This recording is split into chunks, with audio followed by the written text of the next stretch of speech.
अगर मैं आपसे कहूं कि मेरे घर में सोने के अंडे देने वाली मुर्गी है, तो क्या आप ये बात मान लोगे? नहीं। जायज सी बात है। आप मेरे घर आओगे और मुझे वो मुर्गी दिखाने के लिए कहोगे। फिर मैं आपको एक खाली कमरे में ले जाऊं और कहने लगूं कि अगर आप मानोगे कि यह मुर्गी है तो ही आपको मुर्गी दिखाई देगी, वरना नहीं। क्या आप मेरी बात पर यकीन करोगे? शायद नहीं। और अगर मैं उल्टा ही आपसे मुर्गी ना होने की बात साबित करने के लिए जिद करने लग जाऊं, तो देखिए पल भर में ही सब कुछ कैसे बदलता है। दोस्तों, दुनिया में हर दावे के लिए सबूत चाहिए, हर बात को साबित करना पड़ता है, लेकिन एक ही विषय है जहां बिना सबूत के माने जाने की जिद होती है, और वह है भगवान। जरा सोचिए, दावे का यह नियम सिर्फ धर्म के मामले में ही क्यों बदल जाता है? क्यों सवाल पूछना गलत माना जाता है? क्यों तर्क करना पाप हो जाता है? जब नास्तिक पूछते हैं साबित करो कि भगवान है, तो आस्तिक पलटकर कहते हैं तुम साबित करो कि भगवान नहीं है। लेकिन सोचने की बात यह है, दावा कौन कर रहा है? सबूत किसे देना चाहिए? जिम्मेदारी किसकी बनती है? अगर कोई सोने की मुर्गी दिखाने का दावा करे, भूत दिखाने का दावा करे या चमत्कार करने का दावा करे, क्या दुनिया हमसे कहती है कि तुम साबित करो कि यह झूठ है? नहीं, क्योंकि दावे का सबूत हमेशा दावा करने वाले को ही देना होता है। आप जानते हो धर्म के मामले में यह नियम क्यों बदल जाता है? क्योंकि धर्म में सवाल पूछना गलत माना जाता है। मुर्गी कहां है? आप पूछ सकते हैं। बाजार कहां है? यह भी आप पूछ सकते हैं। लेकिन भगवान कहां है? यह आप कभी पूछ नहीं सकते। अस्पताल, स्कूल, रास्ते, होटल, भगवान के अलावा आप इन सभी चीजों के बारे में पूछ सकते हैं, और शायद इसलिए आप इन सब चीजों को बेहतर समझ भी पाते हैं। लेकिन बात जब धर्म की आती है तो आपको चुप कराया जाता है, डराया जाता है। हम सिर्फ इसलिए नहीं डरते कि हम डरे हुए हैं, बल्कि यह डर इसलिए संभव हुआ है क्योंकि यह हजारों सालों का इंतजाम है। लेकिन इतिहास गवाह है, यहां हर किसी को डराया नहीं जा सकता। कभी कभार इस समाज में कुछ ऐसे बहादुरों का भी जन्म हुआ जिन्हें डराना तो क्या, उल्टा उन्होंने पूरी समाज को ही डरा दिया। और आज हम जानेंगे ऐसे ही निडर और साहसी भारत के 5 सबसे बड़े नास्तिक व्यक्तियों के बारे में, जिन्होंने धर्म के नाम पर हो रही पाखंड और अंधविश्वास को मिटाने के लिए अपनी पूरी जिंदगी लगा दी। नमस्कार दोस्तों, ऑडियो बुक वाणी में आपका फिर से स्वागत है। अगर आप भी जागरूकता चाहते हैं तो कृपया इस वीडियो को लाइक, कमेंट और शेयर जरूर करें, और चैनल को सब्सक्राइब करना भी बिल्कुल मत भूलना। यह वीडियो सिर्फ एक मुर्गी की कहानी नहीं है, यह हमारी सोच की जड़ तक जाने वाली सच्चाई है। तो चलिए शुरू करते हैं आज का एक खूबसूरत सफर। लेकिन उससे पहले एक बात मैं स्पष्ट बताना चाहता हूँ, आस्था के कुछ सामाजिक फायदे भी हैं। मैं किसी धर्म या भगवान के विरोधी नहीं हूँ, बस मेरी शिकायत पाखंड और अंधविश्वास के खिलाफ है। एक बेहतरीन समाज निर्माण के लिए यह मेरी विनम्र कोशिश है। इसीलिए यह वीडियो केवल जानकारी और जागरूकता के उद्देश्य से बनाया गया है। किसी भी व्यक्ति, धर्म, जाति या समुदाय की भावनाओं को ठेस पहुंचाने का हमारा कोई इरादा नहीं है, ना ही कभी होगा। दोस्तों, भारत के सबसे बड़े नास्तिकों की सूची में सबसे पहला नाम हमने रखा है महान क्रांतिकारी पेरियार ईवी रामासामी का। पेरियार का जन्म 17 सितंबर 1969 को तमिलनाडु के इरोड जिले में हुआ था। बचपन से ही उन्होंने जातिवाद, सामाजिक भेदभाव और अंधविश्वास को देखा और महसूस किया। उन्होंने गांव के स्कूल में ही तमिल और संस्कृत की पढ़ाई की, लेकिन उनका परिवार आर्थिक रूप से बहुत मजबूत नहीं था, इसलिए प्रारंभिक शिक्षा के बाद उन्होंने सरकारी नौकरी में भी काम किया। लेकिन सामाजिक न्याय और आंदोलन में गहरी रुचि होने के कारण उन्होंने नौकरी भी छोड़ दी। आर्थिक तंगी के कारण भले ही वे ज्यादा पढ़ नहीं पाए, लेकिन उनकी सामान्य शिक्षा ने भी उन्हें समाज और धर्म के अंधविश्वासों को समझने और चुनौती देने की नींव डाली। जब पेरियार 40 साल के थे, यानी साल 1919, उन्होंने समाज में बदलाव की दिशा में पहला बड़ा कदम उठाया। उन्होंने शुरू किया वह आंदोलन जिसे आज हम सेल्फ रिस्पेक्ट मूवमेंट के नाम से जानते हैं। इस आंदोलन का उद्देश्य साफ और दमदार था, जातिवाद, पितृसत्ता और अंधविश्वास को जड़ से मिटाना और हर इंसान को देना समान अधिकार, स्वतंत्रता और सम्मान। पेरियार ने अपने पूरे जीवन में लगातार अंधविश्वास और धार्मिक अंधानुकरणों को चुनौती दी। उनकी सोच बिल्कुल स्पष्ट थी, ईश्वर और धर्म अक्सर सिर्फ समाज पर नियंत्रण का माध्यम है, और उनकी बातों में कोई पर्दा नहीं था। उन्होंने कहा, ईश्वर को पूजने वाले मूर्ख हैं, ये शब्द ही उनके साहस और नास्तिक दृष्टिकोण का प्रतीक बन गए। कट्टर, सीधे और चुनौतीपूर्ण, पर यही उनकी पहचान थी। एक इंसान जो डर के आगे झुका नहीं और समाज को सोचने पर मजबूर कर गया। पेरियार महिलाओं के अधिकारों के लिए भी लगातार संघर्ष करते रहे। उन्होंने कहा कि शिक्षा और समानता के बिना कोई समाज आगे नहीं बढ़ सकता।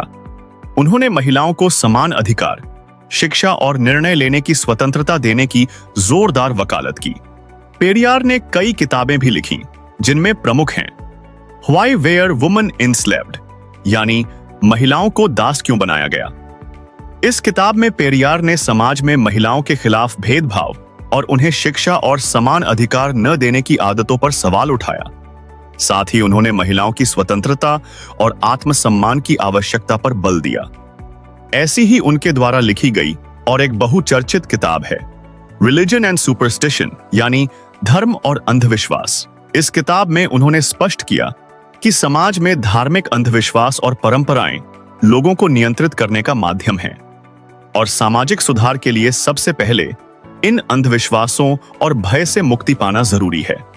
इन किताबों और आंदोलनों से पेरियार ने यह दिखाया कि समाज सुधार के लिए सबसे पहले मन और विचार बदलना जरूरी है। उनके नास्तिक दृष्टिकोण ने लोगों को अंधविश्वास और भय से मुक्ति की राह दिखाई। पेरियार का जीवन हमें यह सिखाता है कि सच्चा समाज सुधार तभी आता है जब लोग डर, अंधविश्वास और अंधविश्वासपूर्ण परंपराओं से बाहर निकलते हैं। उनका संदेश आज भी उतना ही प्रासंगिक है। सोचें, समझें और अपने मन और समाज में बदलाव लाएं।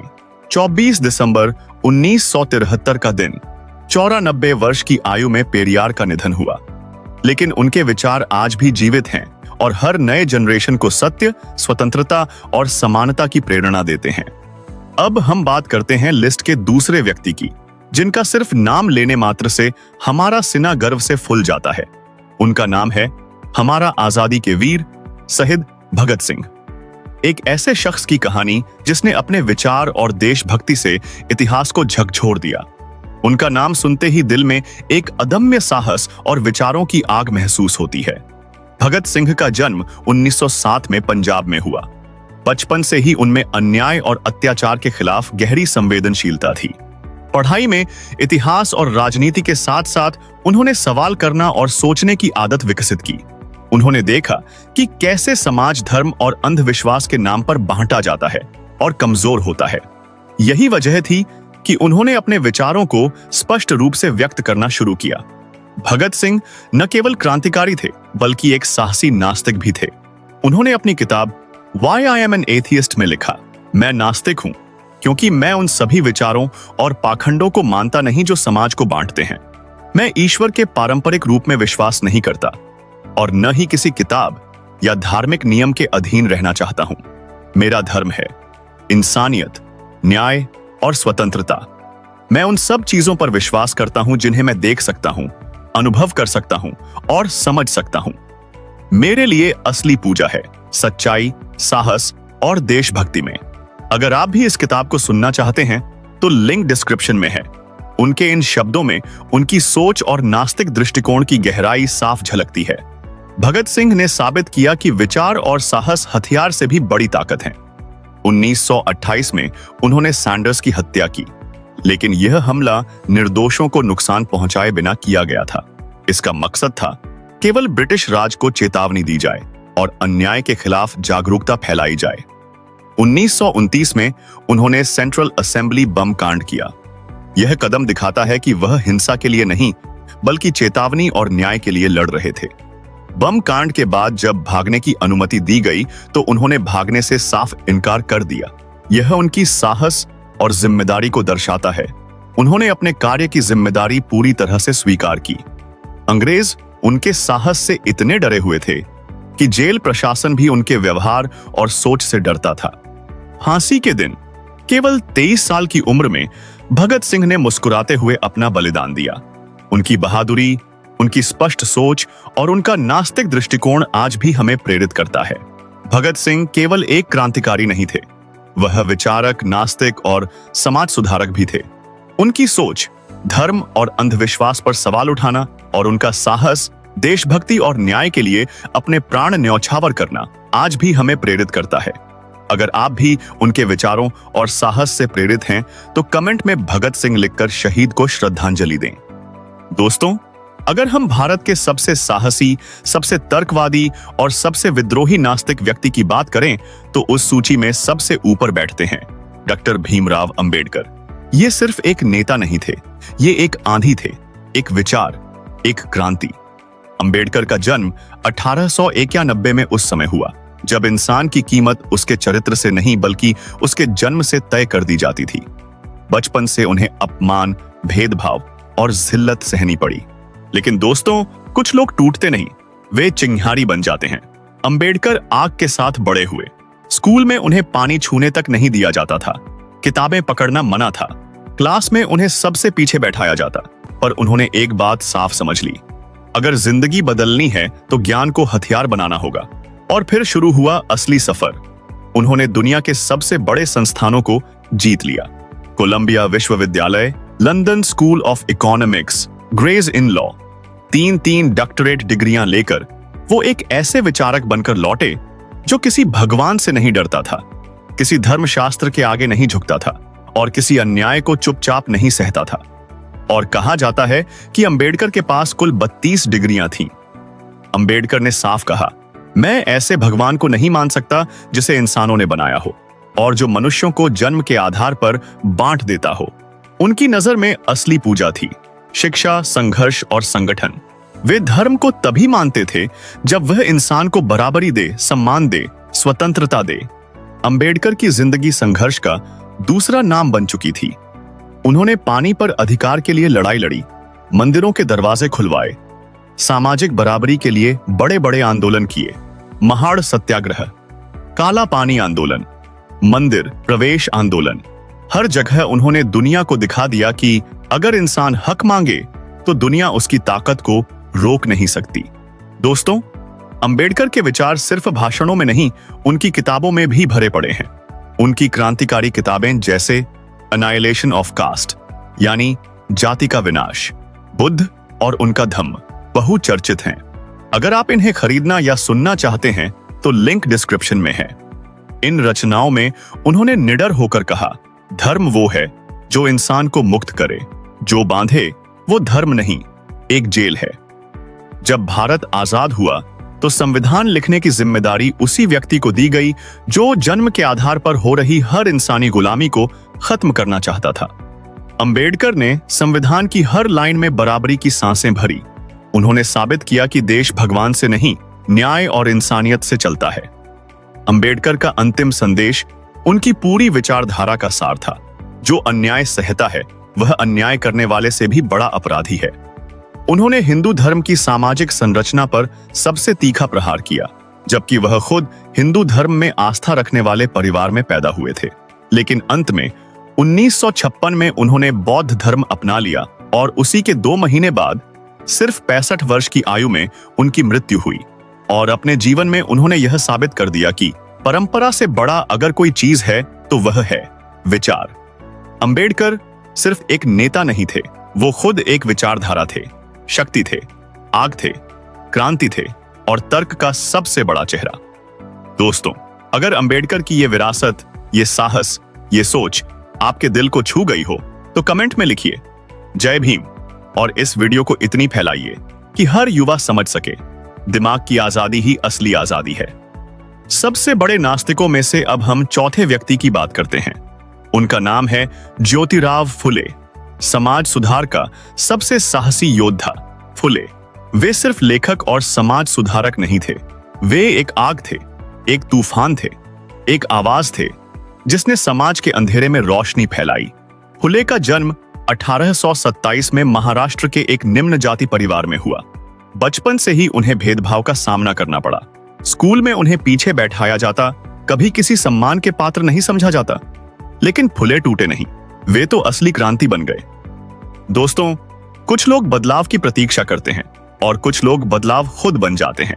फुले ने वही किया। उन्होंने देखा कि समाज में शिक्षा केवल ऊंच जातियों के लिए है, गरीबों और शूद्रों के लिए स्कूल और किताबें सपना भर थीं। फुले ने ठान लिया, अगर समाज बदलना है तो शिक्षा ही सबसे बड़ा हथियार है। फुले और उनकी पत्नी सावित्रीबाई ने भारत में पहली बार लड़कियों का स्कूल खोला। इस कदम से उन्होंने दिखा दिया कि जाति और लिंग की दीवारें इंसानियत के सामने टिक नहीं सकती। फुले का नास्तिक दृष्टिकोण उनके हर काम में झलकता था। वे कहते थे, ईश्वर और धर्म के नाम पर इंसानियत को दबाया नहीं जा सकता। जो इंसान को बराबरी और स्वतंत्रता न दे, वो धर्म नहीं। उन्होंने समाज में बहुस्तरीय सुधार किए, अस्पृश्यता के खिलाफ आवाज उठाई, दलित और पिछड़े बच्चों के लिए स्कूल खोले, महिलाओं के अधिकारों के लिए आंदोलन चलाया। उनकी किताबें और लेख भी मौजूद हैं, जिनमें से उनकी गुलामगिरी बहुत चर्चित है। उनके लिखित विचार सिर्फ समाज की पोल खोलने वाले नहीं थे, ये समाज सुधार और विद्रोह के सबसे शक्तिशाली हथियार भी थे। फुले की सोच सिर्फ सामाजिक नहीं बल्कि राजनीतिक और आर्थिक क्रांति की भी मिसाल थी। उन्होंने किसान और मजदूरों की पीड़ा को समझा, उनके अधिकारों के लिए लड़ाई की और यह दिखाया कि शिक्षा के बिना कोई असली आजादी नहीं मिल सकती।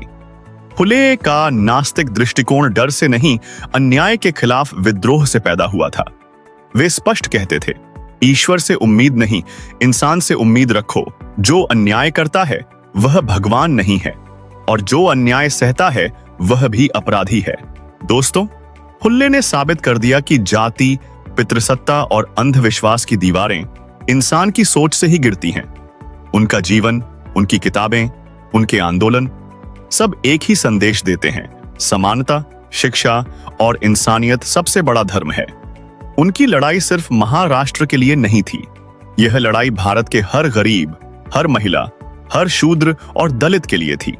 उन्होंने दिखाया कि अगर आप ठान लें तो पुरानी व्यवस्थाओं को भी चुनौती दी जा सकती है। ज्योतिराव फुल्ले का निधन 1889 में हुआ था और उस समय उनकी आयु मात्र 62 वर्ष थी। दोस्तों, हमने अब तक भारत के उन साहसी और कट्टर नास्तिकों की बात की है जिन्होंने समाज, धर्म और अंधविश्वास को खुलकर चुनौती दी। अंबेडकर, भगत सिंह, पेरियार और फुले। वे खुले तौर पर समाज की पुरानी व्यवस्थाओं, जातिवाद और धार्मिक अंधविश्वास के खिलाफ खड़े हुए। उनकी नास्तिकता सीधी और साफ थी। उनके संघर्ष में, उनके आंदोलनों में और उनके हर शब्द में यह दिखाई देती थी। लेकिन अब हम जिस पांचवें व्यक्ति की बात करने जा रहे हैं, वो इन चारों से बिल्कुल अलग थे। भगवान और धर्म के प्रति उनका नजरिया पूरी तरह अलग और अनोखा था। उनकी सोच ने धर्म, साधना और आध्यात्मिकता की पुरानी परिभाषाओं को ही बदल दिया। वे अलौकिक शक्ति को पूरी तरह नकारते नहीं थे, लेकिन समाज जिन आस्थाओं और रिवाजों को धर्म कहता था, उन्हें वे अंधविश्वास कहते थे। वे भगवान के विरोधी नहीं थे, लेकिन अंधविश्वास और पाखंड के खिलाफ उनका विद्रोह दुनिया भर में सबसे सशक्त माना जाता है। उनका जीवन साधु, दार्शनिक और विद्रोही तीनों का अनोखा मिश्रण था, जो दुनिया भर के लोगों को हिला देता था। इस वजह से हमने उनका नाम सबसे आखिर में रखा। वैसे तो उनकी प्रसिद्धि इतनी व्यापक थी कि उनका प्रभाव सिर्फ भारत तक सीमित नहीं रहा। उनकी सोच, उनके भाषण और उनके विचारों ने दुनिया भर में लाखों लोगों के जीवन को बदल दिया। वे एक अद्भुत इंसान थे। ओशो का जन्म 11 दिसंबर 1931 को भारत में हुआ। वे सिर्फ साधु या गुरु नहीं थे, वे एक विचारक थे, एक दार्शनिक और सोच की एक पूरी क्रांति थे। उनकी सोच ने समाज के अंधविश्वास, पितृसत्ता और धार्मिक कट्टरता को चुनौती दी। ओशो कहा करते थे, ईश्वर के नाम पर बनाई गई सीमाएं, कानून और नैतिकताएं इंसान को आजाद नहीं करती, बल्कि उसे बंदिशों में डाल देती हैं। भगवान के प्रति उनका नजरिया भगत सिंह या फुले जितना कट्टर नहीं था, लेकिन उनका दृष्टिकोण बिल्कुल साफ था। वे ईश्वर की कल्पना को मानते थे, लेकिन पारंपरिक पूजा पद्धति और धार्मिक बाधाओं को पूरी तरह अस्वीकार करते थे। उनकी नजरों में असली ईश्वर था स्वतंत्रता, जागरूकता और मानव चेतना। ओशो ने अपने जीवन में इंसान की आत्मिक स्वतंत्रता को सबसे बड़ा मूल्य माना। उन्होंने दिखाया कि सच्चा धर्म किसी ग्रंथ या मंदिर में नहीं, बल्कि मनुष्य के भीतर की जागरूक चेतना और अनुभव में है। उनकी किताबें उनके जीवन की क्रांति की मिसाल हैं। उनकी सबसे बहुचर्चित किताब संभोग से समाधि की ओर में उन्होंने खुलकर लिखा कि इंसान की चेतना और ऊर्जा पाप पुण्य या स्वर्ग नर्क की कहानियों से नहीं, बल्कि ध्यान, अनुभव और जागरूकता से विकसित होती है। लेकिन दुर्भाग्य यह है कि हमारी नासमझदारी ने उन्हें सेक्स गुरु तक की पदवी दे दी। उनकी दूसरी प्रसिद्ध किताब धर्म और क्रांति में उन्होंने साफ कहा, धर्म तभी पवित्र है जब वह इंसान को स्वतंत्र करे, और जो धर्म डर और नियंत्रण पैदा करे वह धर्म नहीं, वह सिर्फ एक बंदिश है। ओशो ने अपने जीवन में साधु होने का अर्थ ही बदल दिया। वे न तो केवल मठ में रहने वाले साधु थे और न ही सिर्फ ध्यान में लीन रहने वाले। उनकी जीवन शैली पूरी तरह खुली, अद्वितीय और साहसी थी।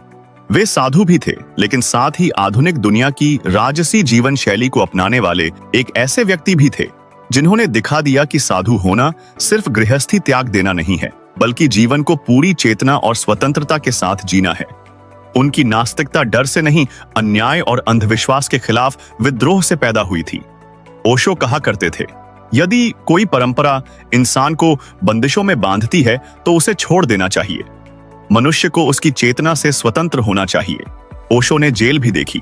भारत में उनकी कई विचारधाराओं और भाषणों के कारण उन्हें गिरफ्तार किया गया, लेकिन उन्होंने कभी डर नहीं दिखाया। उनकी जीवन यात्रा अमेरिका तक पहुंची, जहां उन्होंने रजनीशपुरम शहर की स्थापना की, एक ऐसा शहर जो उनके विचारों और ध्यान की क्रांति का प्रतीक था। लाखों लोग वहां पहुंचे और उनके दर्शन, उनके ध्यान और उनकी जीवन शैली को अपनाया।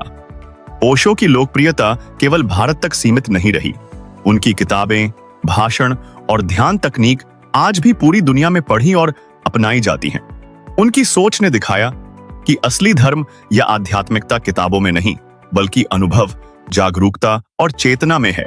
ओशो का जीवन, उनका साहस, उनका विद्रोही दृष्टिकोण हमें यह सिखाता है कि अगर इंसान ठान ले तो वह समाज की पुरानी व्यवस्थाओं, अंधविश्वास और पाखंड की सारी दीवारें तोड़ सकता है। ओशो का निधन लगभग 59 वर्ष की आयु में 19 जनवरी 1990 को हुआ, लेकिन उनकी विचारधारा और उनका दर्शन आज भी लाखों लोगों के जीवन में जीवित है।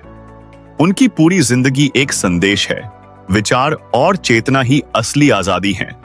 मनुष्य के भीतर ही सबसे बड़ा ईश्वर है। अगर ओशो के ये विचार और ये साहस आपको छू गए हैं तो कमेंट में लिखिए ओशो। दोस्तों, अगर यह सफर आपके दिल को छू गया हो तो कृपया वीडियो को लाइक जरूर करें। अगर आपको लगता है कि यह जानकारी और विचार दूसरों तक भी पहुंचने चाहिए तो शेयर करना न भूलें। और आप चाहते हैं कि हमेशा ऐसे ही सोच बदलने वाली वीडियो आपको मिलती रहे तो चैनल को सब्सक्राइब करें। और हाँ, आपके विचार हमारे लिए बहुत मायने रखते हैं, तो नीचे कमेंट में अपनी राय जरूर लिखें। जल्द मिलेंगे एक और शानदार बुक समरी के साथ। तब तक के लिए पढ़ते रहिए, सीखते रहिए और आगे बढ़ते रहिए अपने सोच और सवालों के साथ। आपके लिए शुभकामनाएं और धन्यवाद।